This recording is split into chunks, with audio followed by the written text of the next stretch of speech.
Yazdan shower لے کر wash room سے نکلا تھا جب اسے بیڈ پر حرمت کا مسلسل بجتا فون سنائی دیا تھا۔ حرمت اسے ارد گرد کہیں بھی دکھائی نہیں دی تھی۔ وہ اسے آواز دیتی ڈریسنگ ٹیبل کی جانب بڑھ گیا تھا، مگر کافی دیر تک حرمت کو اندر نہ آتا دیکھ کر صدام نے خود ہی آگے بڑھ کر کال پک کرنی چاہی تھی۔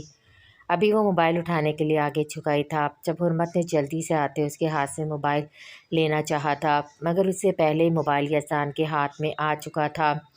ریلیکس حرمت، کیا ہو گیا ہے؟ یہ لو۔ یزدان نے بنا موبائل کی جانب دیکھے اسے حرمت کی طرف بڑھا گیا تھا، جسے حرمت نے جلدی سے لے کر کال کاٹ دی تھی۔ یزدان کی گہری نظریں حرمت کی ایک گھبراہٹ اور بھوکلاہٹ نوٹ کر رہا تھا۔ وہ کچھ دنوں سے حرمت کی عجیب حرکتیں اور بات بات پر گھبرا جانا دیکھ رہا تھا، مگر اس نے حرمت سے کچھ پوچھا نہیں تھا۔ وہ چاہتا تھا حرمت خود اس پر ٹرسٹ کر کے اس سے اپنی پرابلم شیئر کرے۔ ضرور کوئی نہ کوئی گڑبڑ تو تھی جو حرمت اتنی عجیب بیہیو کر رہی تھی۔ حرمت، کیا تمہیں مجھ سے کچھ کہنا ہے؟ یزدان واپس ڈریسنگ ٹیبل کی جانب مڑتا اس سے مخاطب ہوا تھا۔ نہیں نہیں، ایسی تو کوئی بات نہیں۔ یزدان کا پوچھنا عمل کی گھبراہٹ میں مزید اضافہ کر گیا تھا۔ اس کے انکار پر یزدان بنا مزید کوئی سوال کیے سر اس بات میں ہلا گیا تھا جو اسی وقت موبائل پر آتی یزدان کی کال دیکھ کر وہ اس جانب متوجہ ہوا تھا۔ اوکے، میں آ رہا ہوں، سب ٹھیک تو ہے نا؟ صدام اسے نیچے ڈرائنگ روم میں بلا رہا تھا۔ کہاں جا رہے ہو آپ؟ حرمت، جو ایک سائڈ پہ کھڑی یزدان کو حقیقت نہ بتانے کا فیصلہ نہیں کر پا رہی تھی، اسے باہر جاتا دیکھ کر جلدی سے پوچھ لیا تھا۔ صدام بلا رہا ہے نیچے ڈرائنگ روم میں۔ یزدان کو صدام کی آواز میں پریشانی کا عنصر نمایاں لگا تھا، اس لیے وہ عجلت میں باہر کی جانب نکل گیا تھا۔ حرمت کچھ سوچتی نیچے کی جانب بڑھ گئی تھی۔ کیا مطلب؟ جو شخص تمہیں مارنا چاہتا ہے اسی نے ہمایوں کو کڈنیپ کیا ہوا ہے؟ یہ ضروری وہی گینگ ہے جس کے خلاف میں پچھلے 2 سال سے ڈیٹا اکٹھا کر رہا ہوں، مگر یہ گینگ تو وہی ہے جس کے لیے ہمایوں کام کرتا تھا۔ صدام، ویسا نہیں جیسا ہمیں دکھانے کی کوشش کی جا رہی ہے۔ صدام نے یزدان کو ساری حقیقت بتا دی تھی۔ اس نے عمل کو اس کیس پر کام کرنے کو بول تو دیا تھا، مگر وہ خود بھی یزدان کے ساتھ مل کر اس مسئلے کو سلجھانا چاہتا تھا، کیونکہ اس میں وہ خود بھی انوالو تھا۔ اس کے نام پر ہی عمل کو بلیک میل کیا جا رہا تھا۔ مجھے بھی یہی لگ رہا ہے۔ اگر ہمایوں زندہ تھا تو اب تک وہ کہاں چھپا ہوا تھا؟ سامنے کیوں نہیں آیا؟ اگر وہ انہی لوگوں کے پاس تھا تو اب تک انہوں نے اسے ختم کیوں نہیں کیا؟ کیا یہ لوگ عمل کا میرے قریب آنے کا ویٹ کر رہے تھے؟ مجھے تو گڑبڑ ہمایوں میں ہی لگ رہی ہے، مگر وہ اپنی بہن کو ہی کڈنیپ کروا کے ایسی گھنونی شرط کیسے رکھ سکتا ہے؟ وہ لوگ اس بارے میں جتنا سوچ رہے تھے ان کا دماغ اتنا ہی الجھ رہا تھا۔ تم بھول گئے وہ کتنا گرا ہوا گھٹیا شخص ہے۔ جو شخص اپنی بہن کو اس جگہ پر اپنے غنڈے ساتھیوں کے درمیان مرنے کے لیے چھوڑ کر جا سکتا ہے، وہ انہی غنڈوں کے ساتھ مل کر اپنی دوسری بہن کو کڈنیپ بھی کروا سکتا ہے۔ جب اس میں اس وقت انسانیت اور غیرت نہیں تھی تو اب کیسے ہوگی؟ یزدان کے لہجے میں ہمایوں کے لیے نفرت ہی نفرت تھی۔ جس شخص نے اس کی بہن پر بری نظر ڈالی تھی اسے کسی قیمت پر نہیں بخش سکتا تھا۔ اس دن حادثے میں ہمایوں کو مرا ہوا سمجھ کر یزدان خاموش ہو چکا تھا، لیکن اگر وہ واقعی زندہ تھا تو ہمایوں کو یزدان کے ہاتھوں اب کوئی نہیں بچا سکتا تھا۔ یزدان کی معلومات کے مطابق اس کے اور اس کی فیملی کے ساتھ پیش آنے والے ایکسیڈنٹ ایک حادثہ نہیں تھا، بلکہ ان کی گاڑی کی بریک فیلز ہونا ایک سوچی سمجھی سازش تھی، جس کا اصل مجرم ڈھونڈنے کے لیے یزدان نے 2 سال پاگل ہونے کا ناٹک کیا تھا، اور وہ اس سب میں کافی حد تک کامیاب بھی ہوا تھا، کیونکہ اس کی خفیہ تفتیش میں اسی گینگ کا نام سامنے آیا تھا جس سے ہمایوں منسلک تھا۔ اس گینگ کے ہر فرد کی یزدان بھیانک موت تو سوچ ہی چکا تھا، لیکن اگر ہمایوں اور ان کے ساتھ ملا ہوا تھا تو اس کا انجام سے زیادہ عبرتناک ہونے والا تھا۔ اور میں جو کب سے دروازے پہ کھڑی ان کی باتیں سنتی اتنے انکشافات پر حیران کھڑی تھی، اس نے بھی ہمت کرتے اندر قدم رکھ دیا تھا۔ وہ دونوں ہی حرمت کو وہاں دیکھ کر ایک پل کے لیے چونک گئے تھے۔ مجھے آپ کو کچھ بتانا ہے، مگر آپ پرامس کریں آپ مجھ پہ غصہ نہیں کریں گے۔ حرمت کو سمجھ ہی نہیں آ رہا تھا وہ کیا کرے، صدام کے سامنے بتائے یا نہیں۔ اسے یزدان کے غصے سے بھی ڈر لگ رہا تھا، مگر ان دونوں کی باتیں سن کر اسے بتا دینا زیادہ بہتر لگ رہا تھا۔ کیا پتہ اس سے ان کی کوئی ہیلپ ہو جائے۔ بھابھی جی، اس شخص کو جب غصہ کرنا ہے تو مطلب کرنا ہی ہے، پہلے پوچھ کر سیکیورٹی لینے والی بات اس وقت ختم ہو جاتی ہے۔ یزدان کی بجائے صدام نے جواب دیتے ہنستے ہوئے جواب دیا تھا، جس کے بدلے یزدان نے اسے خوشمی نظروں سے گھورتے حرمت کو جتاتی نظروں سے دیکھنے لگا تھا۔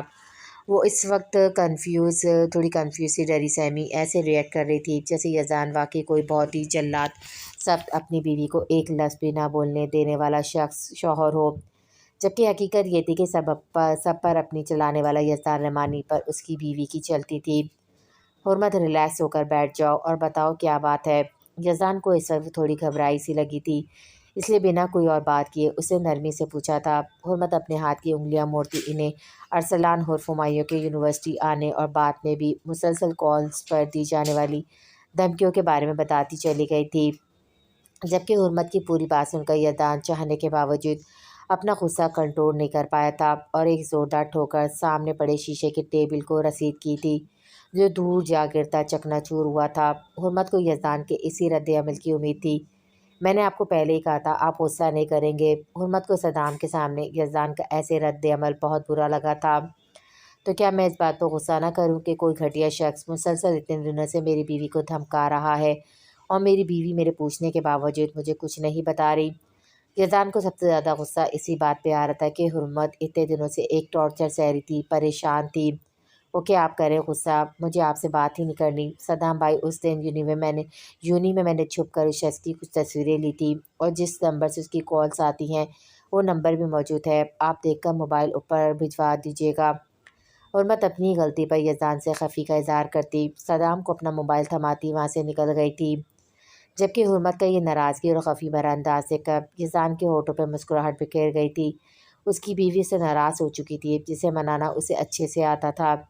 بہت حیرت کے ساتھ ساتھ خوشی ہو رہی ہے مجھے یہ دیکھ کر کہ تمہارا غصہ اتنی جلدی اتر گیا، ورنہ اس حادثے کے بعد سے ایسا پہلے کبھی نہیں ہوا، مطلب تم ریکور کر رہے ہو۔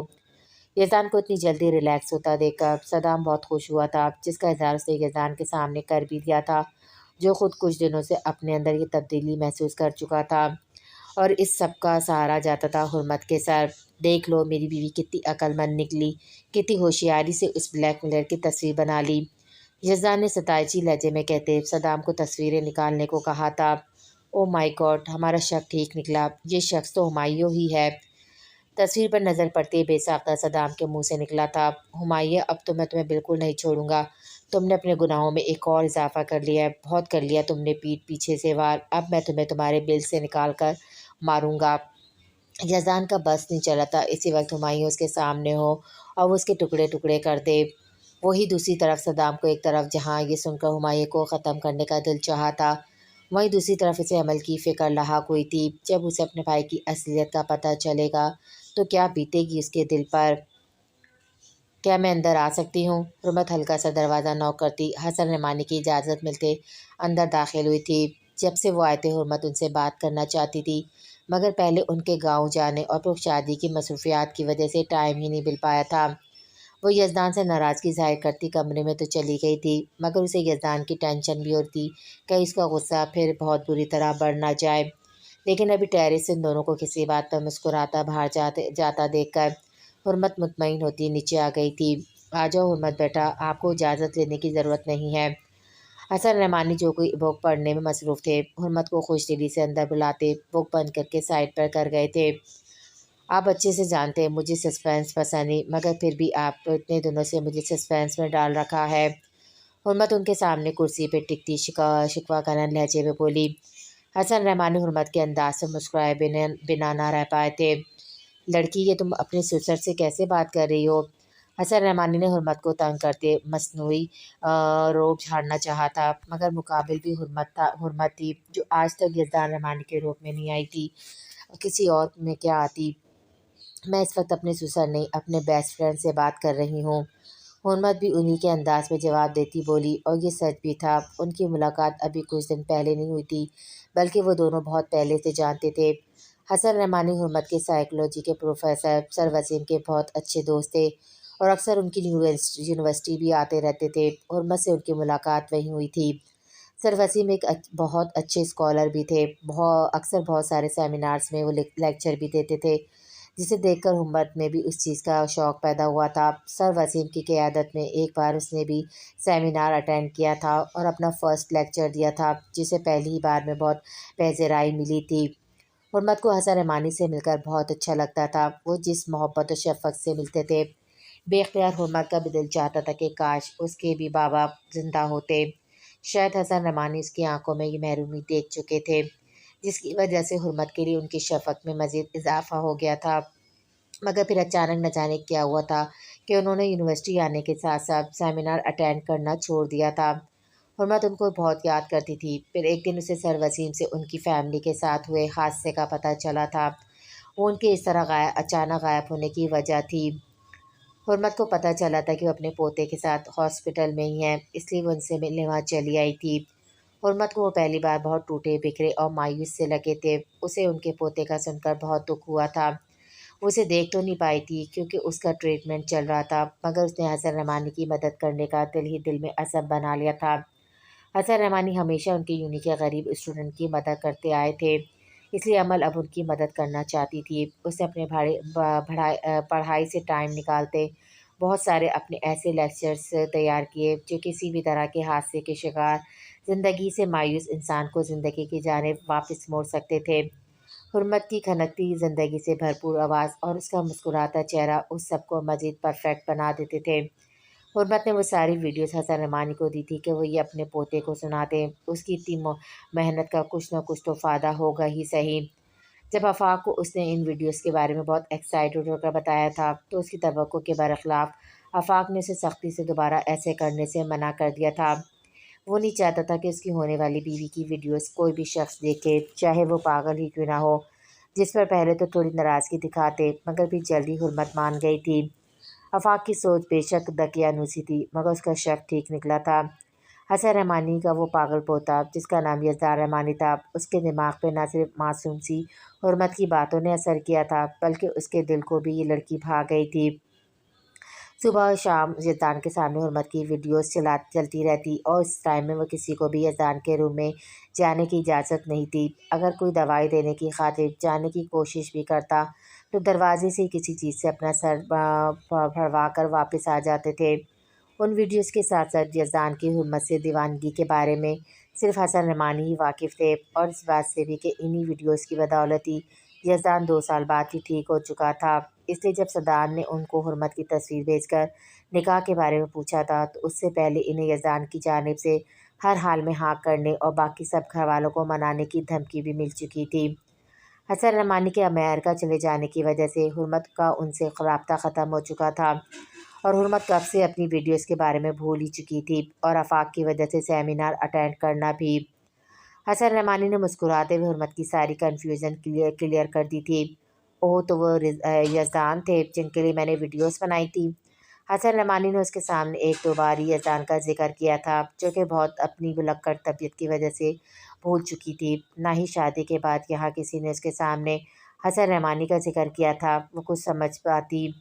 جہاں یزدان کی اب سے نہیں بلکہ بہت پہلے سے اپنے لیے اس کی دیوانگی کا جان کر حرمت کا دل دھڑکا تھا، وہیں اس بات نے اس کا دل دکھ سے بھر دیا تھا کہ یزدان سے کتنی بے دردی سے ایک ہی پل میں اس کے اپنے چھن گئے تھے۔ یزدان اندر سے کس قدر تکلیف میں ہوں گے، کتنا درد سہا ہے انہوں نے۔ یزدان کا سوچتے حرمت کی آنکھوں سے آنسو بہہ نکلے تھے۔ مگر میرا پوتا بہت مضبوط دل و دماغ کا مالک ہے، پچھلے 4 سالوں سے ڈپریشن کی تکلیف برداشت کر رہا ہے مگر اس کا صبر آج تک نہیں ٹوٹا۔ حسن رحمانی کے لہجے میں اپنے پوتے کے لیے بے پناہ فخر تھا جسے محسوس کرتے حرمت بھی بھیگی آنکھوں سے مسکرا دی تھی۔ یزدان رحمانی ظاہری طور پر جتنا بھی غصے والا اور بقول حرمت کے جلاد بنا رہتا تھا مگر اندر سے وہ بہت ہی پیار کرنے والا ایک محبت بھرے دل کا مالک انسان تھا جس کے دل کی دھڑکنیں حرمت کی وجہ سے دھڑکتی تھی۔ حرمت اپنی قسمت پر نازا ہوئی تھی، وہ بلال کی دل سے مشکور ہوئی تھی جس نے واقعی ایک اچھے بھائی ہونے کا ثبوت دیتے حرمت کے لیے یزدان جیسا ہم سفر چنا تھا جو نہ صرف اسے بہت زیادہ چاہتا تھا بلکہ اس سے بھی کہیں زیادہ عزت دیتا تھا۔ حرمت بھابھی آپ کو صدام بھائی بلا رہے ہیں۔ نبیہ عائشہ کے ساتھ باتوں میں مصروف حرمت کے پاس آتے ہوئے بولی، انہیں کہو میں بیزی ہوں۔ حرمت اپنی ناراضگی کا اظہار کرتے ہوئے بولی، ایک بار بات تو سن لیں، یزدان کو کہیں اس بات پر غصہ نہ آ جائے۔ عائشہ نے حرمت کی ضد پر اسے پیار سے پچاڑتے ہوئے کہا، آتا ہے تو آتا رہے، میں نہیں ڈرتی ان کے غصے سے۔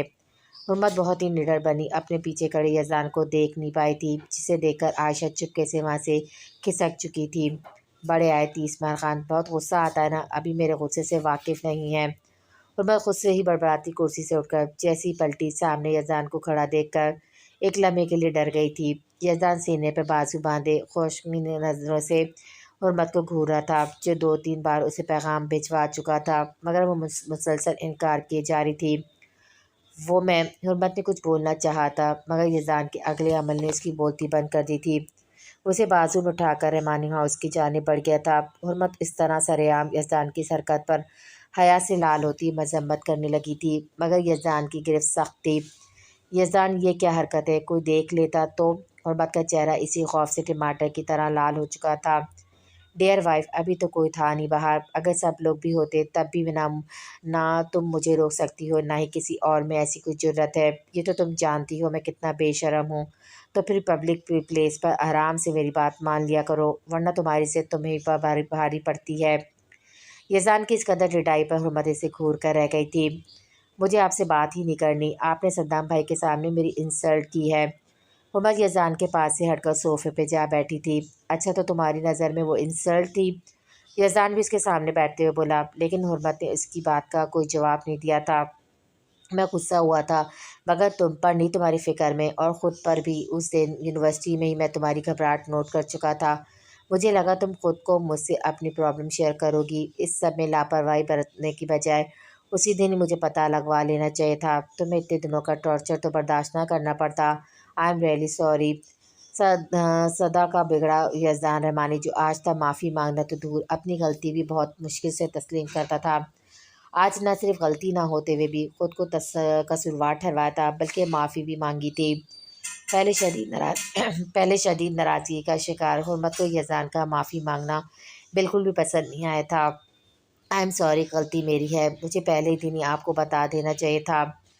حرمت یزدان کے کندھے پر سر رکھتے ندامت کا اظہار کرتی بولی، مجھے تمہیں کچھ بتانا ہے۔ یزدان حرمت کے گرد اپنے بازو کا گھیرا تنگ کرتے ہوئے بولا، کیا؟ حرمت نے اس کے کندھے سے سر نہیں ہٹایا تھا جب صدام نے اس کے آگے ڈائیورس کے پیپر لہرائے تھے۔ میں نے فاریہ کو طلاق دے دی ہے، وہ میرے دشمنوں کے ساتھ مل کر میرا ہی پیسہ اتنے سالوں سے میرے خلاف استعمال کر رہی تھی۔ یزدان کی باتوں حرمت کو بہت دکھ ہوا تھا۔ کیسی عورتیں ہوتی ہیں یہ، جو صرف پیسوں کی لالچ میں اپنے گھر برباد کر دیتی ہیں، اور زندگی پر پچھتاوے کے سوا انہیں کچھ ہاتھ ہی نہیں آتا۔ حرمت یقین سے یہ بات کہہ سکتی تھی کہ فاریہ ویسے پچھتائے نہ پچھتائے، مگر یزدان رحمانی جیسے شخص کو اپنی زندگی سے نکال کر بہت بڑی غلطی کر چکی تھی۔ ایسی محبت اور عزت کرنے والے مرد بہت قسمت والوں کو ملتے ہیں، اور فاریہ نے اپنی بدقسمتی کو خود ہی اپنے اور بلایا تھا۔ یزدان، حرمت وہ پیپرز یزدان سے لے کر ٹیبل پر پھینکتی اسے مکمل طور پر اپنی جانب متوجہ کرتے ہوئے بولی۔ وہ انگلی سے یزدان کے سینے پر اپنا نام لکھ رہی تھی۔ آئی ریئلی لو یو، آپ جلاد وحشی کچھ بھی نہیں ہیں، آپ بہت اچھے ہیں۔ حرمت کو جب سے حسن رحمانی سے ساری حقیقت پتہ چلی تھی، وہ ابھی تک یزدان کی بے پناہ محبت کے سحر میں کھوئی ہوئی تھی۔ اس وقت بھی اس کی زیر اثر بولتی وہ یزدان رحمانی کے دل کے تار پوری طرح چھیڑ گئی تھی۔ اچھا جی، تو مطلب مجھے پیار کرنے کی اجازت ہے؟ یزدان گرین سگنل ملتے ہی پٹری سے اتر چکا تھا۔ نہیں یزدان، میں نے ایسا کچھ نہیں بولا۔ حرمت کو خود پہ بھی غصہ آیا تھا کہ شیر کی کھجار میں قید ہو کر ایسی گلفشانی کرنے کی آخری ضرورت ہی کیا تھی۔ یزدان حرمت کے بالوں سے کینچا نکال کر ان کو معطر کر دینے والی محصور کن خوشبو میں اپنی سانسوں میں اتارنے لگا تھا۔ یزدان اس کی گردن سے بال ہٹا کر اس پہ جھکا تھا، اور اگلے 5 منٹ میں اس نے حرمت کے اپنے لیے خیالات واپس تبدیل کر دیے تھے۔ یزدان رحمانی، آپ ایک نمبر کے جلاد، وحشی اور جنگلی انسان ہیں۔ حرمت خود کو یزدان سے آزاد کرواتی چیخی تھی، جس کے جواب میں یزدان نے کہکمہ لگاتے اسے اپنے مزید قریب کر لیا تھا۔ ایس پی صاحبہ، لگتا ہے تمہیں اپنے بھائی کی زندگی عزیز نہیں ہے۔ 3 دن گزر چکے ہیں، مگر ابھی تک تمہاری جانب سے کوئی جواب نہیں ملا مجھے۔ اگر یہ کام نہیں کر سکتی تو اتنا ہی بتا دو، تمہارے بھائی کی لاش کہاں بھجوانی ہے، تمہارے گھر یا تھانے؟ ہمایوں زہر خند لہجے میں بات کرتے ہوئے بولا، کوئی نہیں کہہ سکتا تھا کہ وہ عمل کا سگا بھائی تھا، جو کسی مورے کی طرح اسے استعمال کرتا اپنا کام نکل جانے کے بعد مارنے کا ارادہ رکھتا تھا۔ عمل نے مٹھیاں بیچتے خود کو قابو کرنا چاہا تھا۔ اس کا دل چاہ رہا تھا اس شخص کی گھٹیا باتیں سنے بغیر ہی کال کاٹ دے، مگر اس وقت ایسا نہیں کر سکتی تھی کیونکہ اس کال کی لوکیشن ٹریس کی جا رہی تھی، جس کا وہم و گمان بھی ہمایوں کو نہیں تھا۔ وہ تو یہی سمجھ رہا تھا کہ اس نے عمل کو پوری طرح ذہنی ٹارچر کر کے کچھ بھی مزید سوچنے کی، کوئی پلاننگ کرنے یا کسی کو بتانے کے قابل نہیں چھوڑا تھا۔ لیکن وہ یہ نہیں جانتا تھا کہ عمل اگر بھائی کے معاملے میں بد نصیب تھی تو شوہر کے معاملے میں بہت خوش نصیب تھی، جو اپنی ذرا بھی پرواہ کیے بغیر اس کے ساتھ کھڑا تھا۔ صدام نے عمل کو صاف لفظوں میں کہہ دیا تھا کہ اگر کوئی اور حل نہ نکل پایا تو وہ ان دشمنوں کے آگے پیش ہونے کو تیار تھا، کیونکہ وہ اور یزدان اپنا بیک اپ پلان تیار کر چکے تھے، جس کے تحت انہیں ہمایوں کی سچائی عمل کے سامنے بھی لانی تھی۔ مگر عمل صدام کی جان کسی صورت خطرے میں نہیں ڈالنا چاہتی تھی۔ وہ اپنے بلبوتے پر ان دشمنوں کو پکڑنا چاہتی تھی۔ نہیں پلیز ایسا کچھ مت کرنا، تم جانتے ہو صدام جعفر کتنا شاطر ہے، اسے اتنی جلدی اپنی باتوں میں لانا آسان نہیں ہے، مجھے کچھ وقت تو لگے گا، پلیز تھوڑی سی مہلت اور دے دو، میں اسے بہت جلد دھوکے سے تم لوگوں تک لانے کی کوشش کر رہی ہوں۔ عمل اپنی ہی دھن میں بولتی اپنے آفس میں داخل ہوتے صدام کو نہیں دیکھ پائی تھی، جو اپنی بیوی کے منہ سے اس قدر تعریف پر اش اش کر اٹھا تھا۔ وہ اسے گھوری سے نوازتا اس کے سامنے رکھی کرسی پر جا بیٹھا تھا۔ عمل جو بڑے مزے سے اس شخص سے بات بڑھانے کے لیے کچھ بھی بولی جا رہی تھی، خود کو شاطر کہہ جانے پر صدام کے چہرے کے پننے والے ایکسپریشن اس کے ہونٹوں پر مسکراہٹ بکھیر گئی تھی۔ دیکھو پلیز، میں نے کہا نا، مجھے میرے بھائی کی زندگی زیادہ عزیز ہے، صدام جعفر کو بہت جلد میں اپنے جنگل میں پھنسا لوں گی۔ عمل کی ہر بات کے جواب میں صدام کے چہرے کے بدلتے محفوظ کن تاثرات عمل کو بہت مزہ دے رہے تھے، اس لیے اس کے جو منہ میں آ رہا تھا بولی جا رہی تھی، جبکہ اتنے دنوں بعد عمل کا مسکراتا جگمگاتا چہرہ صدام کا دل خوش کر گیا تھا۔ پورے 5 منٹ بعد کال بند کرتے عمل نے سکھ کا سانس لیا تھا، مگر صدام کے تاثرات اسے بخشنے کے موڈ میں بالکل بھی نہیں لگ رہے تھے۔ اوہ، تو کچھ لوگوں کا کہنا ہے کہ میں شاطر ہوں، صدام اپنی کرسی سے اٹھتا عمل کی جانب آتے ہوئے بولا، جبکہ عمل نے اس کو جرحانہ انداز میں اپنی جانب بڑھتا دیکھ کر آنکھوں سے وہیں رک جانے کا اشارہ کیا تھا۔ دیکھیں مسٹر صدام جعفر، میں اپنی ڈیوٹی کر رہی ہوں اور آپ میرے آفس میں آ کر مجھے یوں ڈرا نہیں سکتے۔ عمل صدام کے تیور دیکھ کر واقعی کنفیوز ہو چکی تھی، کیونکہ صدام عمل کی کرسی کو اپنی جانب مڑتا کر کرسی کے ہینڈس پر اپنے ہاتھ جماتا عمل کے اوپر بالکل چھا چکا تھا۔ او تو مسز صدام جعفر ڈرتی بھی ہیں؟ صدام نے گہری نظروں سے عمل کا بلیک اسکارف میں لپٹا چہرہ دیکھا تھا، جو اس وقت اور زیادہ پاکیزہ اور حسین لگ رہا تھا۔ ہاں تو اور کیا، آپ نے اتنا ڈرا کر جو رکھا ہوا ہے؟ صدام کی بڑھتی شوخیوں پر عمل کا چہرہ لال ہو چکا تھا، جبکہ عمل اس سنگین الزام پر صدام نے اسے آنکھیں دکھائی تھی۔ جنگل میں تو آپ نے پھنسا کر رکھا ہوا ہے مسز، اور ابھی مزید پلاننگ کر رہی ہیں پھنسانے کی، میں بیچارہ بھلا کہاں ڈرا سکتا ہوں آپ کو؟ صدام کی نظریں عمل کے گال پر بنے تل پر تھی، جو عمل اس کے پہلے دن کی شدتوں کے بعد اب اسے چھپا کر ہی رکھتی تھی، مگر اس وقت بے دہانی میں اسکارف تھوڑا پیچھے ہونے کی وجہ سے صدام کی نظریں اس پر پڑ چکی تھی۔ صدام پلیز، یہ پولیس اسٹیشن ہے۔ عمل بھی صدام کی ورفگدی بھری نظریں اپنے دل پر محسوس کر چکی تھی، اس لیے اس کے جھکنے پر جلدی سے اس کے سینے پہ ہاتھ رکھتے عمل نے اسے باز رکھنا چاہا تھا۔ تو میں نے کب کہا یہ ہمارا بیڈ روم ہے؟ صدام بھی اس کی بات کا الٹا جواب دیتا عمل کے دل پر اپنے لب رکھ چکا تھا۔ اس دل پر صدام کی جانب سے کوئی رحم دلی نہیں دکھائی جاتی تھی، اس وقت بھی ایسا ہی ہوا تھا۔ عمل کا گال بالکل لال ہو چکا تھا۔ صدام ایک شوق بھری مسکراہٹ عمل کی جانب اچھالتا اور پھر آرام سے جا کر سامنے والی کرسی پر جا بیٹھا تھا۔ عمل اسے نظریں اٹھا کر گھور بھی نہیں پائی تھی، کیونکہ ابھی بھی اس کی نگاہوں کی مستیاں برقرار تھیں۔ کیا تم جانتی ہو جب سویرا اور ہمایوں کے ساتھ وہ حادثہ پیش آیا تھا، تب ہمایوں کو اکثر کچھ مشکوک لوگوں کے ساتھ بھی دیکھا گیا تھا، جن کا تعلق اسی گینگ سے تھا جنہوں نے سویرا کو مارا ہے؟ صدام کی بات عمل نے جھٹکے سے سر اٹھایا تھا۔ صدام عمل کو پوری بات نہیں بتا رہا تھا، لیکن کچھ ایسے پوائنٹ سے آگاہ کر رہا تھا کہ جن کے بارے میں انویسٹیگیشن کروا کر عمل ہمایوں کی اصل حقیقت تک پہنچ سکے۔ صدام نے اس دن کا سارا واقعہ سنا دیا تھا، لیکن صرف یہ نہیں بتایا تھا کہ عائشہ کو کڈنیپ کر کے وہاں لے جانے والا ہمایوں تھا۔ صدام نے ہمایوں کی جگہ اس گینگ کے لوگوں کا نام لیا تھا، لیکن شاید یہ عمل کی خوش قسمتی تھی کہ سویرا نے آخری وقت میں ٹوٹے پھوٹے الفاظوں میں جو جملے ادا کیے تھے، ان کے معنی عمل آج سمجھ رہی تھی۔ اس دن سویرا کو وہاں لے کر جانے والا صدام نہیں تھا، بلکہ جسے صدام نے ہمایوں کو عائشہ کو کڈنیپ کر کے لے جاتے دیکھا تھا، ویسی سویرا بھی شاید ہمایوں کو دیکھ چکی تھی، اس لیے وہ اپنے بھائی کے پیچھے وہاں تک پہنچی تھی تاکہ اپنے بھائی کو اس گھٹیا فعل سے روک سکے۔ بھائی کو تو وہ بد نصیب روک نہیں پائی تھی، لیکن اپنی جان سے ہاتھ دھو بیٹھی تھی۔ سویرا کی باتوں سے عمل ہمایوں کے خلاف واضح کوئی بات نہیں سمجھ پائی تھی، مگر اب کڑی سے کڑی ملاتے اسے بہت کچھ سمجھ آ رہا تھا۔ پہلے وہ اپنے بھائی کے بارے میں کچھ برا سوچنا نہیں چاہتی تھی، مگر اب ذرا پریکٹیکل ہو کر سوچنے پر اس بہت سے پہلو اس کے سامنے اجاگر ہوئے تھے۔ اب صدام کی یہ نئی بات عمل کا کام مزید آسان کر گئی تھی۔ عمل نے مشکور نگاہوں سے صدام کی جانب دیکھا تھا، جو اسے گہری سوچ میں ڈوبا دیکھ کر مسکرا رہا تھا۔ اگر تم شکریہ ادا کرنا چاہتی ہو تو کیا میں پاس آؤں؟ صدام کو پھر شرارت سوجی تھی۔ اس کی باتوں اور محبت سے عمل کے چہرے پر جو رنگ بکھرتے تھے، جو مسکراہٹ کھلتی تھی، وہ صدام کے دل میں آسودگی بھر جاتی تھی۔ اگر آپ اس وقت یہاں سے تشریف لے جائیں تو زیادہ بہتر ہوگا۔ عمل صدام کی شوق کی وجہ سے بالکل بھی کام نہیں کر پا رہی تھی، اس لیے آخرکار تنگ آتی بول ہی پڑی تھی، سوچ لو شوہر کو آفس سے نکال کر بہت بڑی گستاخی کر رہی ہو۔ صدام جو خود بھی اٹھنے والا تھا، عمل کی بات پر اسے جان بوجھ کر تنگ کرنے وارننگ دی تھی۔ ان گستاخیوں سے مجھے وہ گستاخی زیادہ منظور ہے، عمل بھی جواب میں منہ پھلا کر بولی، جس پر صدام مسکراتا وہاں سے اٹھا تھا، مگر اس کے آفس سے نکلنے سے پہلے عمل نے اسے آواز دے کر روک دیا تھا۔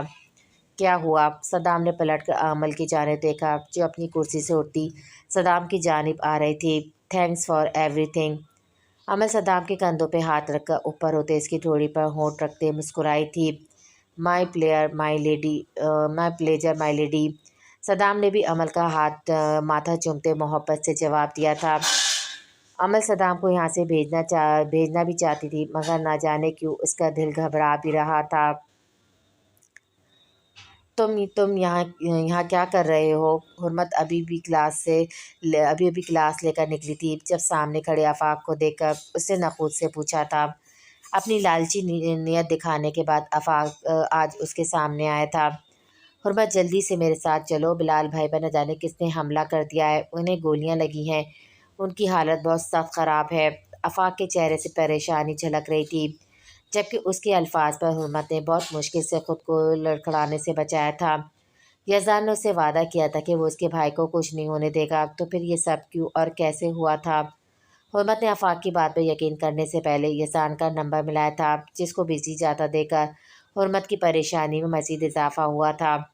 حرمت، یہ سوچنے کا ٹائم نہیں ہے، جلدی چلو اس سے پہلے کہ دیر ہو جائے اور تم آخری بار بلال بھائی سے بھی مل بھی نہ پاؤ۔ آفاق نے حرمت کو وہاں سے ہلتا نہ دیکھ کر دوبارہ یاد دہانی کروائی تھی، جس پر حرمت نہ چاہتے ہوئے آفاق کے ساتھ نکل آئی تھی۔ وہ اپنے بھائی سے بہت محبت کرتی تھی، جس نے بچپن سے اسے ماں باپ کی کمی محسوس نہیں ہونے دی تھی۔ اس کے بارے میں اتنی بھیانک خبر سن کر اس کا دماغ بالکل معاف ہو چکا تھا۔ اس کی سوچنے سمجھنے کی صلاحیت اس وقت ختم ہو چکی تھی۔ اگر اسے اندازہ ہو جاتا کہ اس کے اس طرح آفاق کی بات پر یقین کر کے جانا کتنا بڑا طوفان کھڑا کرنے والا تھا، تو وہ کبھی بھی یہ قدم نہ اٹھاتی۔